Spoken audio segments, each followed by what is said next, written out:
Yes, people, another edition of Knightz and the Round Table Discussions where we discuss all sports all the time. Got my guys, The Truth and Mr. KA with me. How are we doing, people?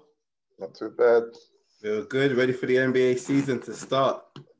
Of course we are. Distract us from the Premier League season, innit? No, KA. Arsenal not doing well, man. I can't wait for the NBA season to start. I've just been waiting. I've been watching my NFL, man. So now, before we start, as we say all the time, make sure you like, comment, and subscribe to the channel. Get them likes up, get them views up, get the comments up. We want to be interactive. We want to have a conversation with you lot, not just amongst us. And before we get into it, Mr. K is already giving that away. We're getting into the NBA. All I need to say before anything is fuck all you dumb United fans talking about my guys, Paul Pogba and Martial. Yeah, because you see when the man them do the business, that's what happens. Sheffield United or not, because these guys are the same guys wanking over Bruno, playing against like Rochdale and all the rest of it, bro. Don't disrespect my guys. See when Pogba leaves in the summer and then he goes and does bits at either PSG or Real Madrid, it's you lot that I'm blaming, yeah? So you lot can suck yourselves. wow. So anyway, we just lost like 5 views. Freaking hell. Anyway, as you know, I'm the impartial. I'm gonna put a timestamp and be like, skip to like 2 minutes in. But as we know, yes, we are going to be talking about the NBA season coming up.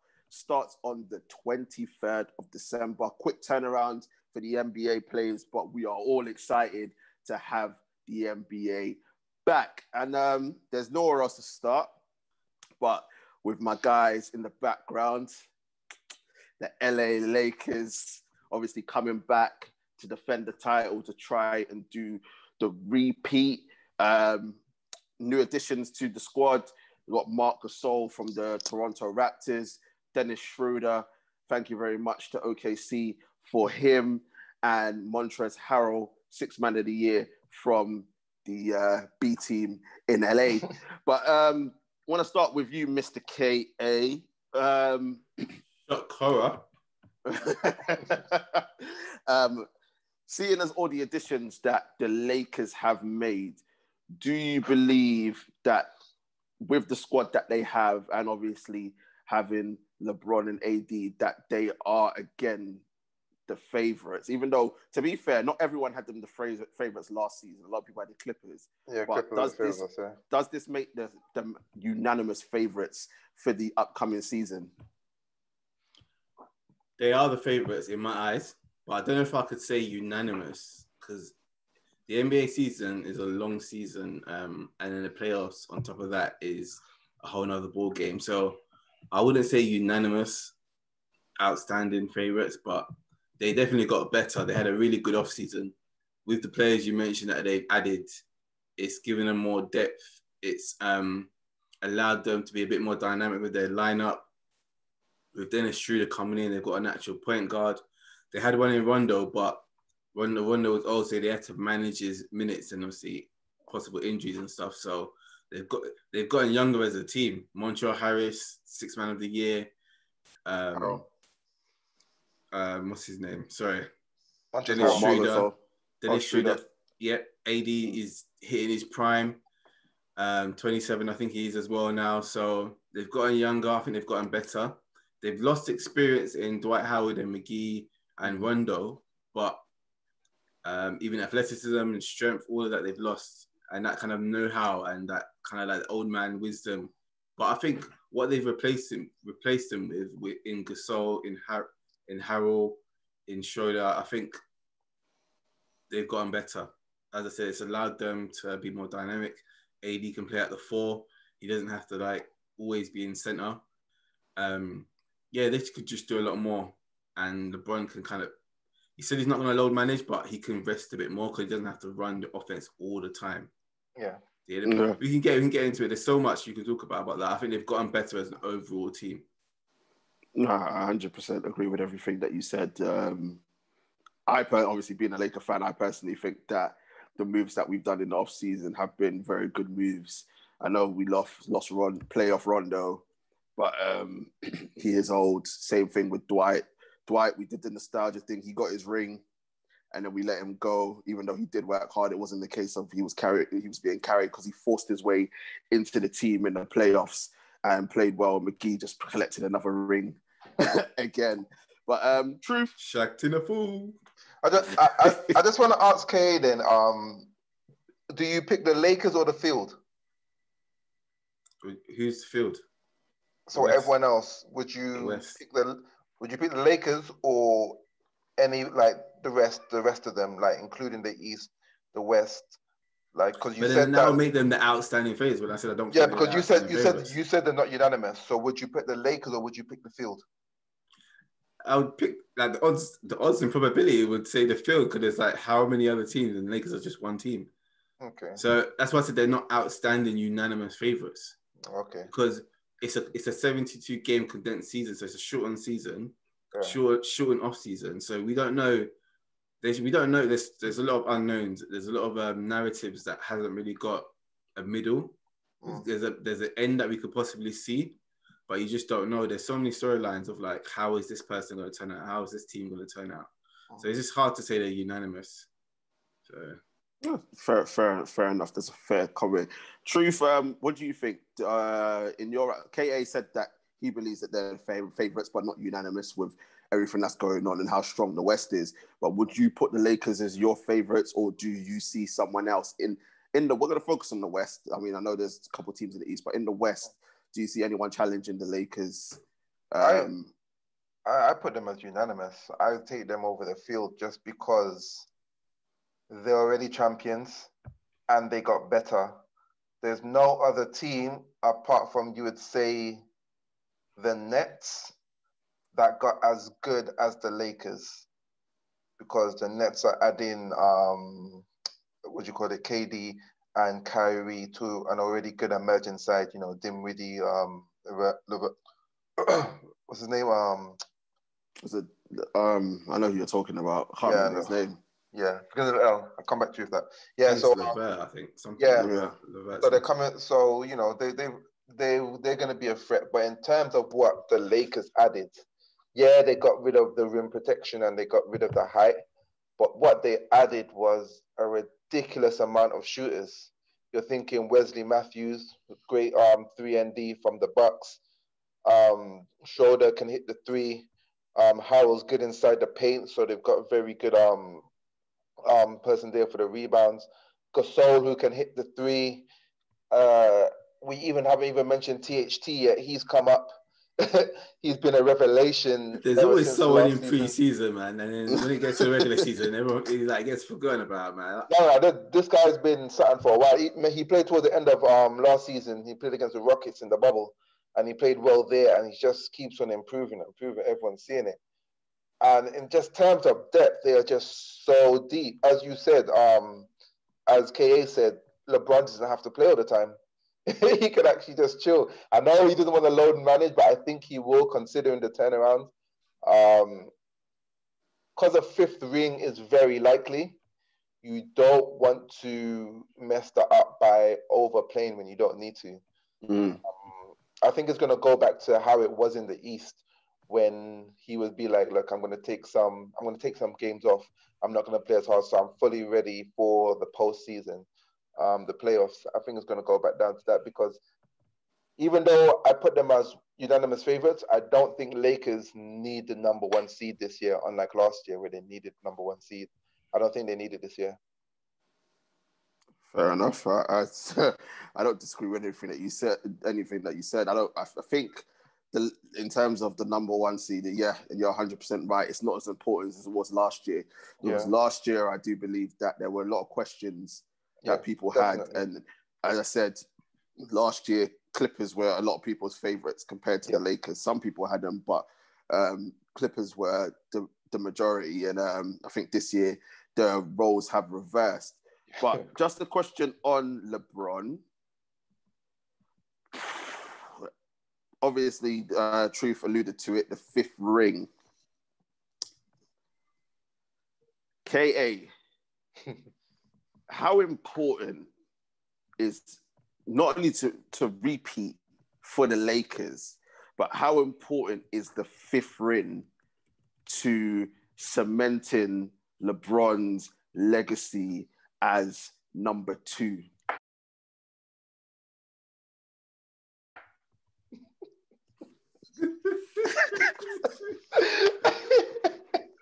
I love the way he dropped that. I knew number 2 was coming. You know?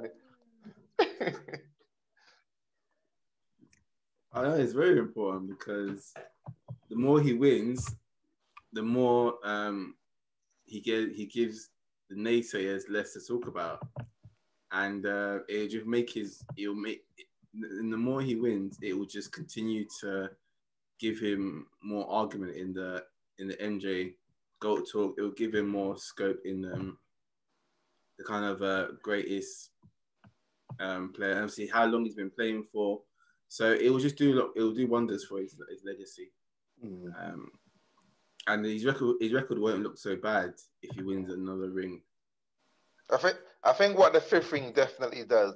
I know there's still a few Kobe fans that still prefer Kobe, rest his soul. But I do believe the 5th ring will undoubtedly put him above Kobe. Even in the eyes of Kobe fans, they won't be able to. They won't be able to respond to anything. Just to comment on that, sorry to cut you off, Truth, but you lot know my situation with LeBron, and you lot know I love Kobe, but yeah, you can't be blind, innit? So no, but there's some people out there that still prefer. There's some people out there that still say Kobe, and I'm just like, really, guys, really? People that grew up with him, isn't it? I'm just like, come on, man. Now, don't be wrong. Like, Truth knows back in the uni days when LeBron had no rings, bro. Yeah, Kobe. And I used to bring up Kobe with 5. But like, you've got to look at everything, and that one thing that I don't like. I'm not a person that has an agenda against individuals, and you just have to say, look, at the end of the day, yeah, I know this is, I know, but you have to look at it and say, guys, as much as I love Kobe, and Kobe for me, obviously the guy that got me supporting the Lakers, but when you look at LeBron and all the statistics, you can't deny that LeBron's ahead of Kobe in all departments. But obviously all the 5th ring will do is basically say, well, you lot can't have the ring argument anymore. That's basically that's it. Yeah, that's it. That's the only argument. So, and I think people will talk about the Dallas loss in the final less. If he wins 5, because 5 obviously 5 sounds better than 4 because it's a high number, but 5 is it has a nice ring to it. Yeah, I think 5 is the golden number that is just, it's the number that you need to reach. Anything above 5 is a huge bonus. Yeah. Anything below there's still questions about it. And even if he wins 5, he'll only be 1 behind MJ. So again, even though they will have the unbeaten, never lost the finals argument, but it's still one less. Though. It's 1 less ring. I want to ask TJ that. So if LeBron was to do a 3-peat and get 6. Surely discussion with people will say, look how many tries he had. That's what people will say. No, okay. No. Okay, go. As Stephen A and Perk and Max will say, listen, LeBron is at the table. He's sitting at the table. Yeah.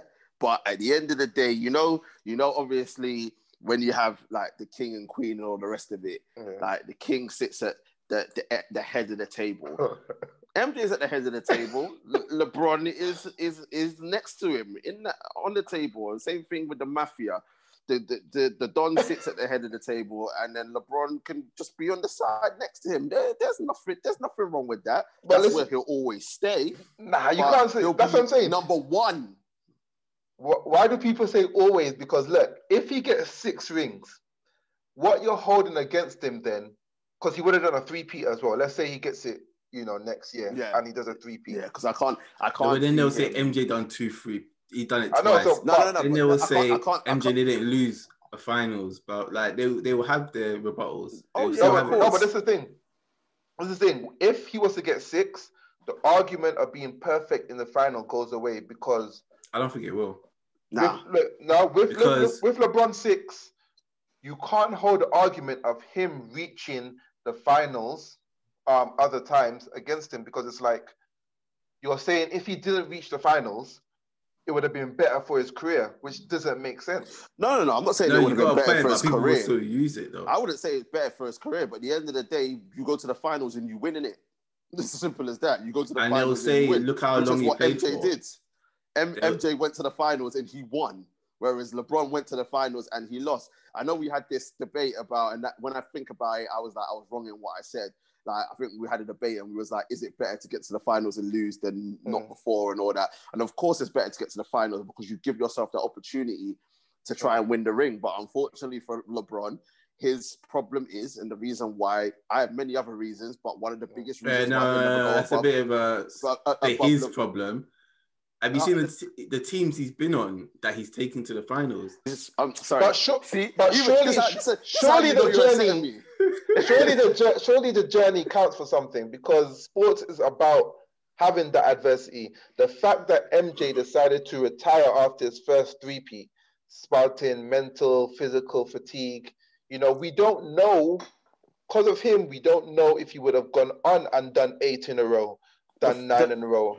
The mental and physical fatigue would have been after the second 3-peat. The first one was, he was tired, but I think the first one was purely because he believed that he had done everything that he needed to do. Like, there was nothing for him to prove, because I think after the second one, I think he said it, but I think what was it? After the second one, KA, I know we watched the, what was it called? Dance.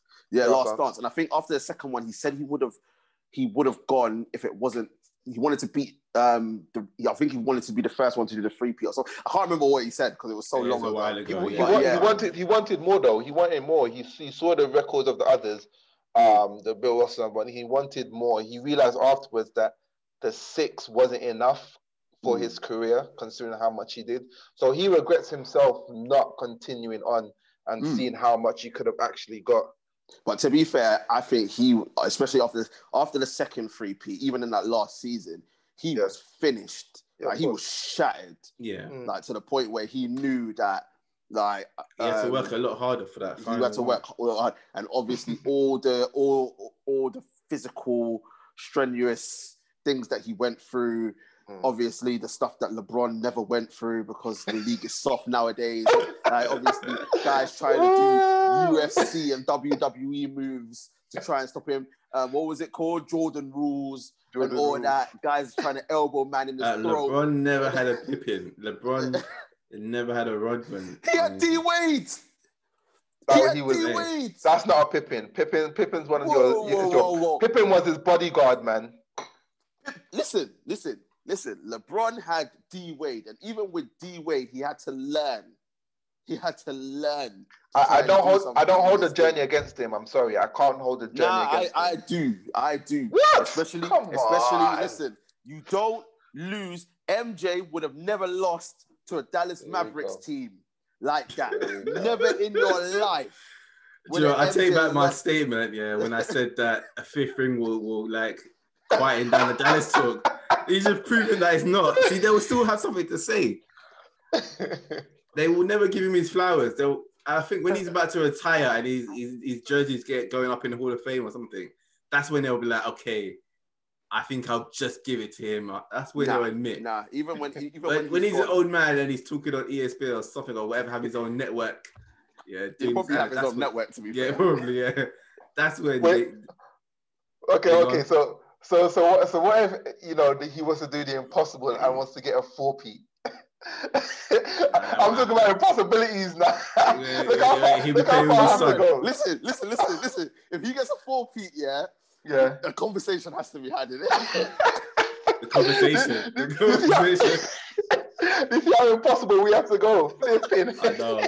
He'll be playing next to his son, mate, with that 4-peat. If he gets a 4-peat, I think we'll have to reevaluate. The conversation has to be.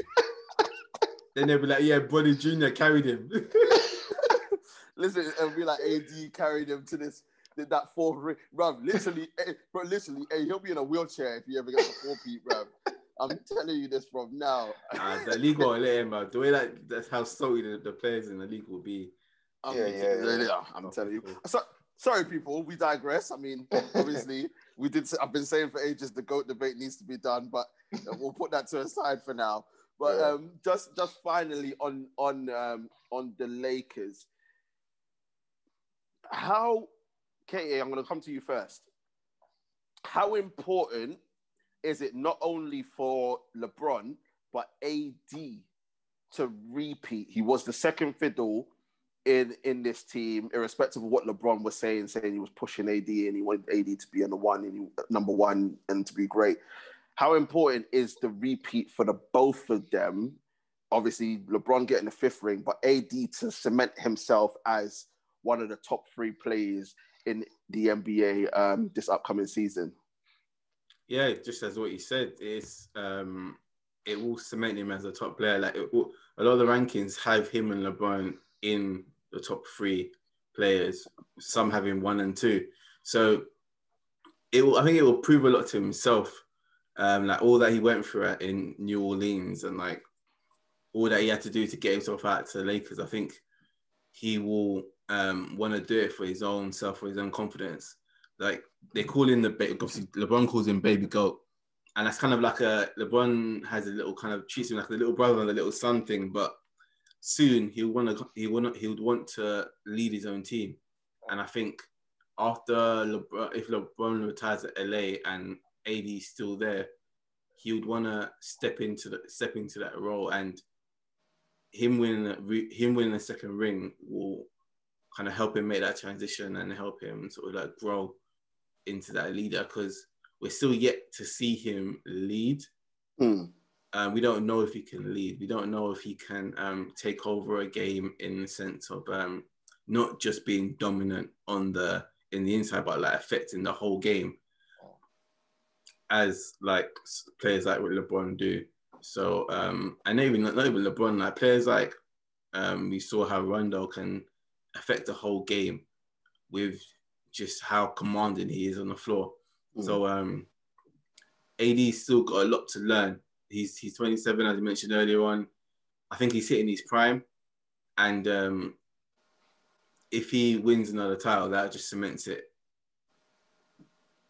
I hear that. Truth, what do you think? I actually don't think it's as important for AD as it is for the rest of the team to win the second ring. I think LeBron's got his own legacy to think about. Yeah. So he's on his own in terms of that. But in terms of the rest of the team, last year I wasn't really thinking of Lakers as a dynasty.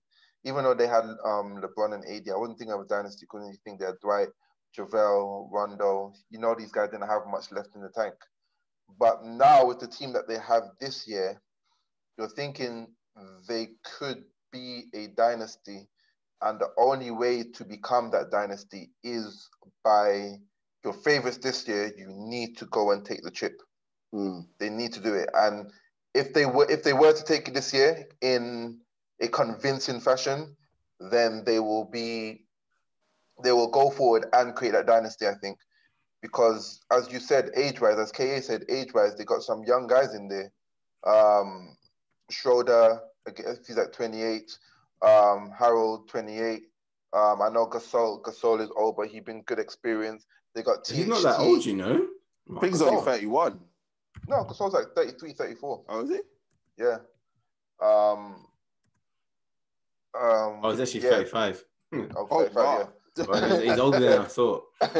Yeah, THT, which is their up-and-coming young one.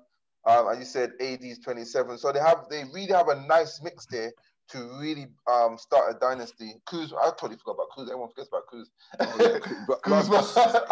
Kuzma. 1 minute he's going to be the next dominant force. The next minute he goes missing, bro. I know, but that's what I'm saying. It's stacked. So it's important for these young guys, especially, to get the ring this year, so they can be like, okay, let's go create the next dynasty, because there's space there.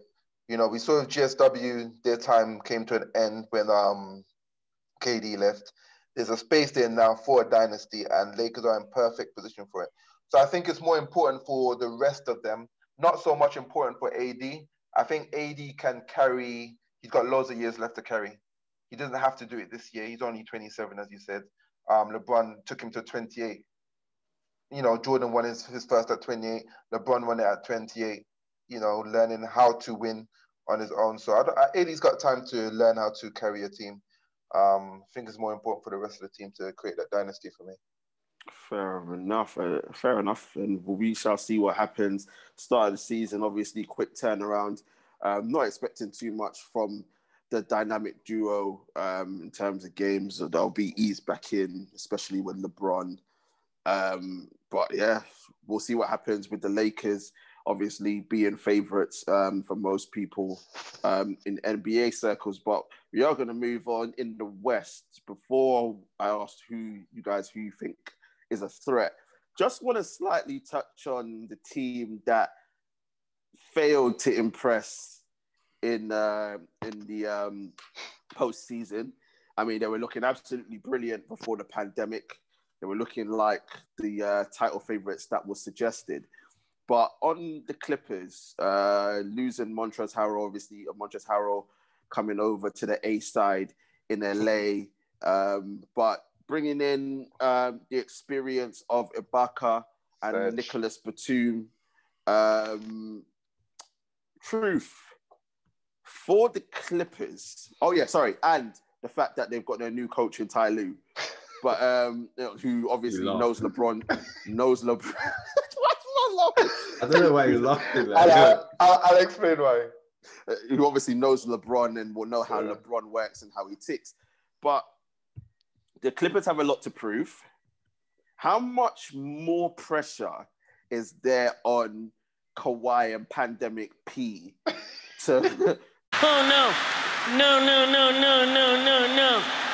To perform this season and prove all that was wrong after the calamity that happened in the postseason? Like, two things are going to happen. Either Clippers are going to fold dramatically under the amount of pressure that those two are on. One thing's going to happen, and that's what's going to happen. or they are going to step up, use a kind of Jose Mourinho type strategy, us against the world, and overcome all the stuff, because last year was such a disappointment, such a disappointment for them that they can't just allow it. As ballers, if you got any pride in yourself, as ballers, Pandemic P and Kawhi need to come out this season and make a statement. No more load management, no more excuses from Pandemic P. Can't stand that guy. But they need to come out and make a statement. The reason I was laughing at Ty Lue is that I'm not one of those guys that puts him on a pedestal just yet. I think he needs to. But has anyone put him on? I don't think anyone is putting him on a pedestal. Yeah, the fact that he was automatically suggested to come in just because he won with LeBron in Cleveland. But he was already a part of the team. It made sense. He was already part of the team, but I don't know if he's that tactical. Like, for me, if Doc couldn't do it, I don't know how much Ty Lue is gonna do it. So, we'll see what happens there. So I'm not convinced on Ty Lue, so to put it. I remember the time with Cleveland. And a few of his decisions used to be like it felt too much like LeBron was running that team, and Ty Lue was just there for the ride.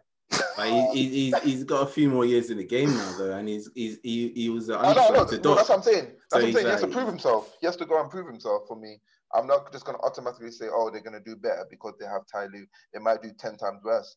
I haven't been impressed with them in preseason at all. Preseason. I know it's preseason, but preseason is where you make a statement. Lakers know, as favorites, they have to make a statement. So that way, when they go into the season, teams are not going to go to them being, let's go beat the champions. Teams are going to go to the Lakers saying, oh, crap, they're the champions. We have to, they're going to be scared to go into Staples Center. when you go to Clippers now, people are confident. People are saying, yeah, they got pandemic P. Let him give him the ball. These guys are confident. So yeah, that's my thoughts on Clippers for this season. KA, obviously you slightly disagree with Truth in terms of Ty Lue running the Clippers, but not so much focused on Ty Lue. How much pressure, right, is there on Kawhi? Right, we were all talking about Kawhi. Obviously, he made the advert saying he's the king of LA now. King of LA. Obviously, all the demands that he made, we're going to get into that a little bit later on, to go to the Clippers. How much pressure is there now on Kawhi, now that he's leading his own team? We know the Truth has had his reservations about Kawhi, to deliver the chip to the Clippers this season after the failure of last season, where he was absolutely shocking in the fourth quarter. 2 points. 2 points, fourth quarter. He was shocking is the word, and I think, to be honest, I haven't seen much of Kawhi. I don't know if what he's been saying to the media in for his preseason. I haven't really heard from him since the end of the playoffs, where they had a lot to say and they put all the blame on Doc. But I do think there is pressure on them. But I don't know if Kawhi is if he's taking it as pressure on how he's handling it. But yeah, I think there is pressure because he hasn't got no one to hide behind now. Doc's not there for you to shift the blame on. You haven't got a big sort of head coach that can bear the brunt. As the Truth said, that Ty Lue is inexperienced, so to speak. He's still young in the game, so they won't really be looking at him. And we all heard, as you said, he put in a lot of demands.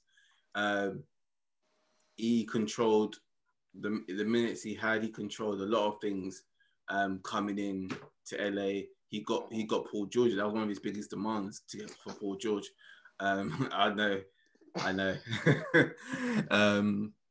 So one of his biggest. So no, I think there will be pressure on him because he needs to show that he can lead a team, and he led a team in Toronto, but he never led.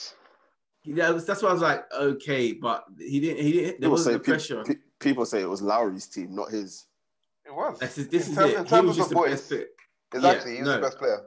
Yeah, he was the best player, but that's what I'm saying. Yeah, so I agree. Lowry was the voice in the locker room and on the court as well. Sometimes he's the one who galvanized with his plays. Like this guy, he was a dog on the court. But him being in Toronto and no one really watching him, but now he's in LA. Like as you said, TJ, he had the billboards. He's in Hollywood with the palm trees, all the lights and the glamour and the glitz. That's where the money's at. So he's got that pressure, and everyone's watching him. So no, I think he has got a lot to prove, and I think he will go out there and try to prove it. And I think the thing is, I don't know if they have enough.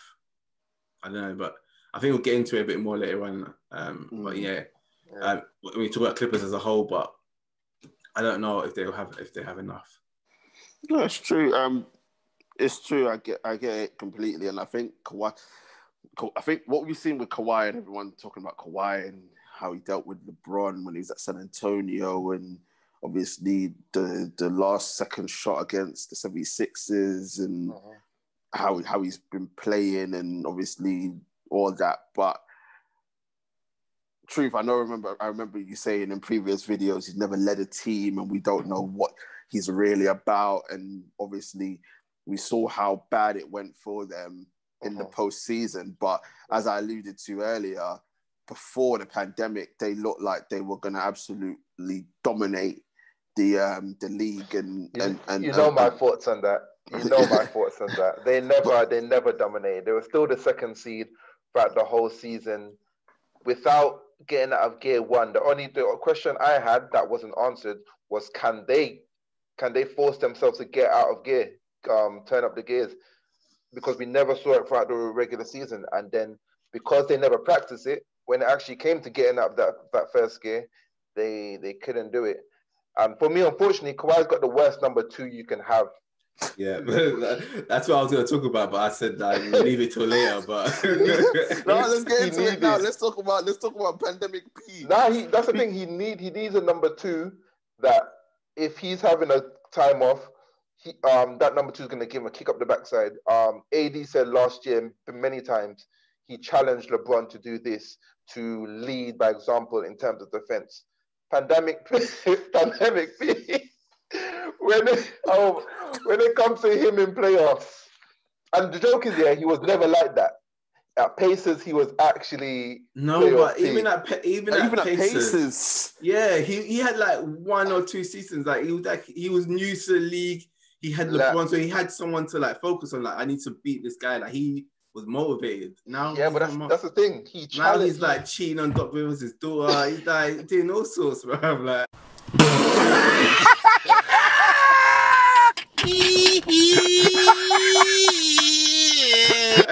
I can't stand this guy, Shall I tell you why? He's off the field antics as well. Poor George just reminds me of somebody.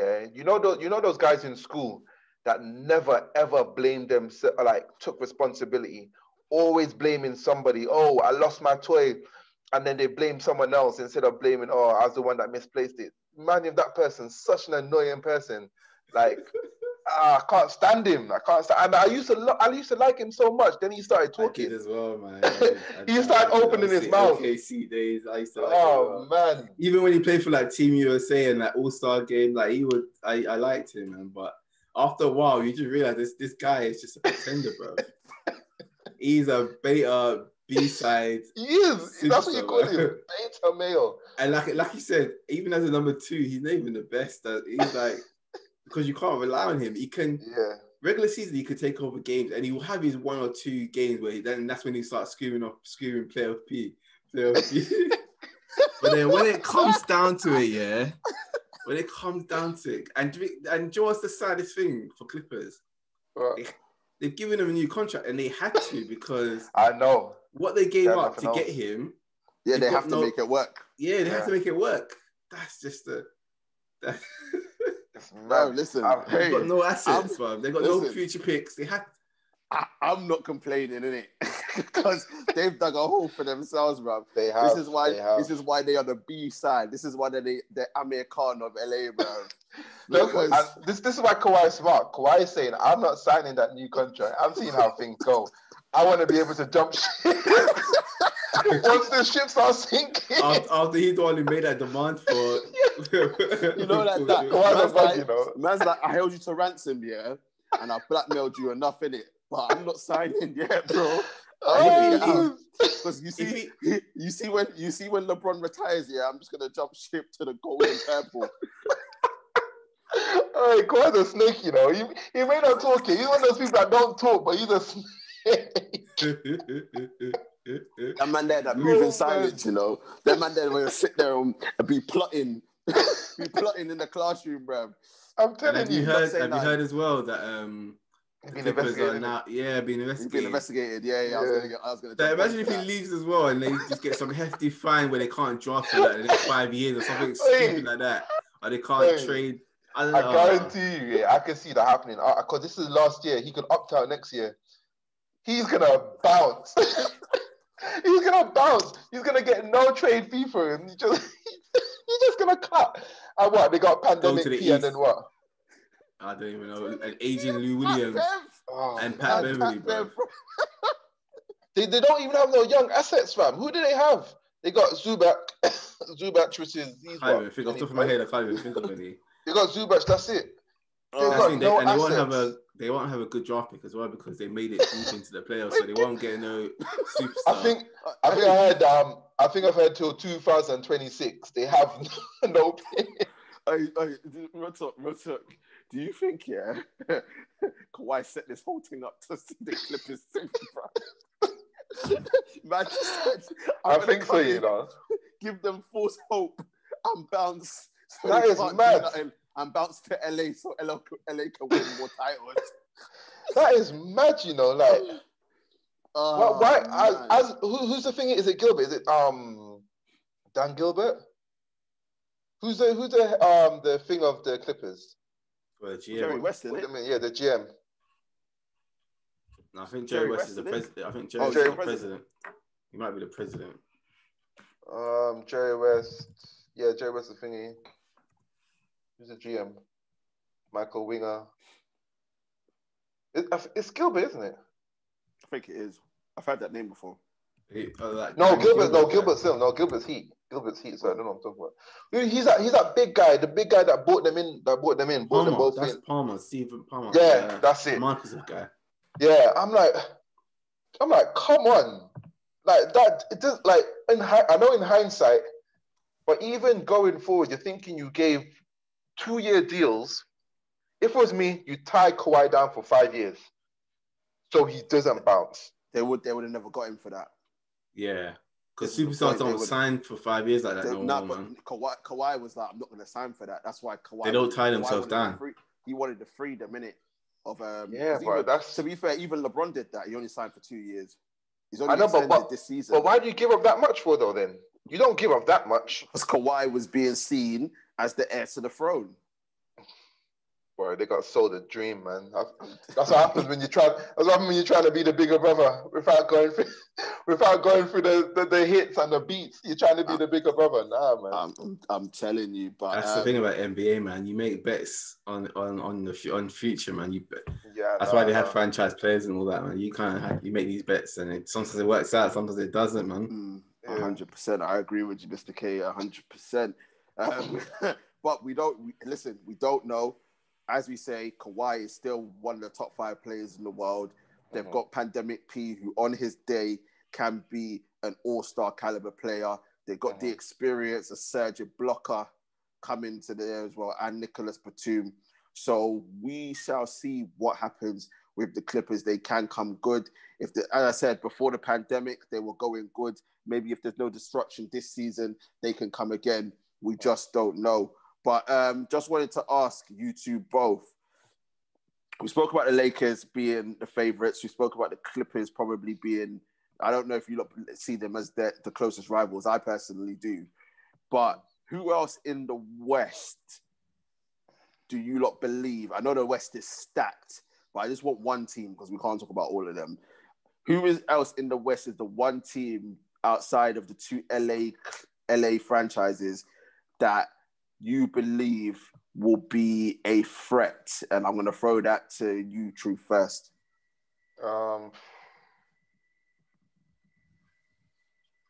I put Clippers with a host of teams that are going to be around that 2nd to 4th place.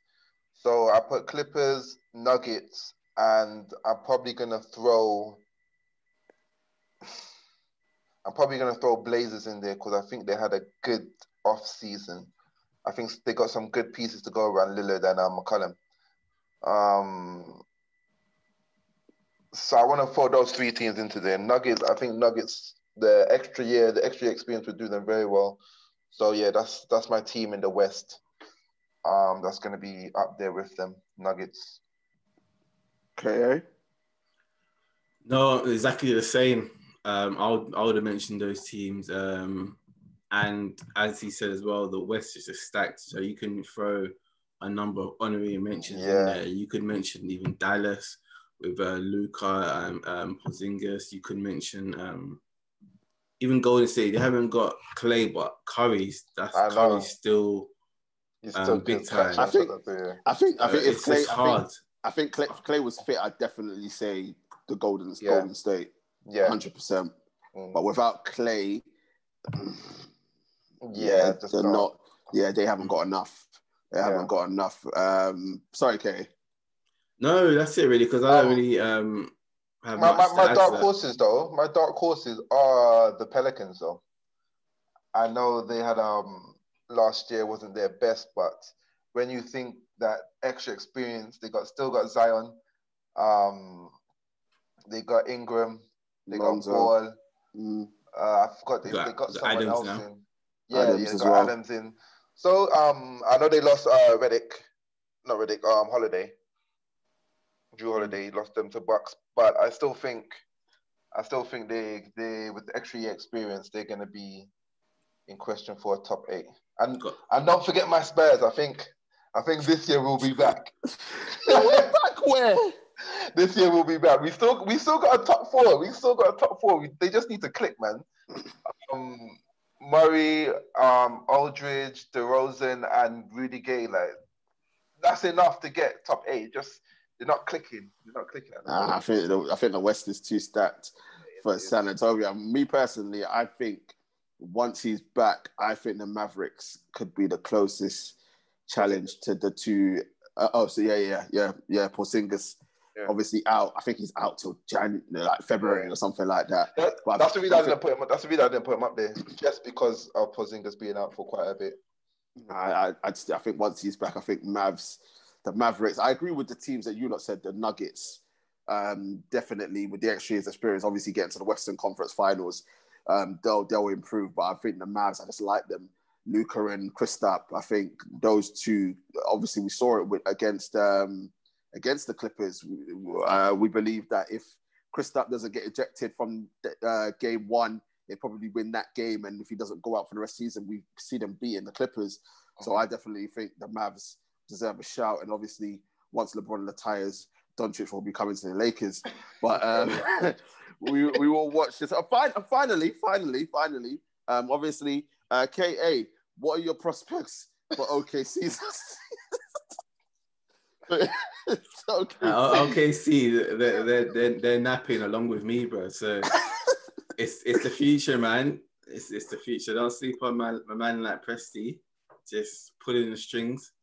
You guys got draft picks for years. Trust the process. That's all I'm saying. That's my new phrase for OKC. Just trust the process. I'm the new Philly sound man. Trust the process, bro.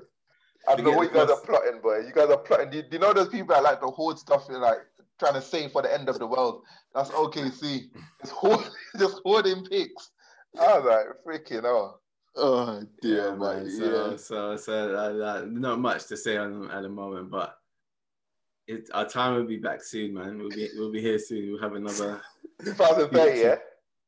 Bro, whenever it comes, man, I'm here still trusting the process, man. Of course, but that is enough from the West. We could talk about so many other teams in the West because it is. We didn't mention Houston. They could potentially be a dark horse if. Not the way Harden's going on. We are going to get into Houston when we talk about Brooklyn. Yeah. But yeah, 100%. Obviously, I'm just talking about. So just for the question you asked about. Rockets. Who could challenge? Just to give them a mention, because with John their Wall. lineup, if everyone can stay fit, they could potentially disrupt. But yeah, anyway, that's all I. Fair enough.